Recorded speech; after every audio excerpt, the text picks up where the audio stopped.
పిల్లల హాస్పిటల్ హుజూరాబాద్ పట్టణంలో ఏకైక 24 గంటల వైద్య సేవలు అందించే ఆధునిక పిల్లల హాస్పిటల్. స్థలము కన్యకా పరమేశ్వరి గుడి ఎదురుగా, జమ్మికుంట రోడ్, హుజూరాబాద్ నియోజకవర్గం వీణవంక మండల కేంద్రానికి చెందిన దేవరకొండ ఈశ్వరయ్య అనారోగ్య కారణంతో చనిపోవడం జరిగింది.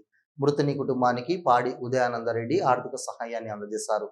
మృతి చెందిన దేవరకొండ ఈశ్వరయ్య కుటుంబ సభ్యులు భార్య ఈశ్వరమ్మ, కుమారుడు విజయ్ని వారి కుటుంబ ఆర్థిక పరిస్థితి బాగలేదు. వారి యొక్క కుటుంబ ఆర్థిక పరిస్థితి తెలుసుకుని వెంటనే స్పందించి ప్రగాఢ సానుభూతి తెలియజేస్తూ 5,000 రూపాయలను ఆర్థిక సహాయంగా అందజేశారు పాడి ఉదయసందన్.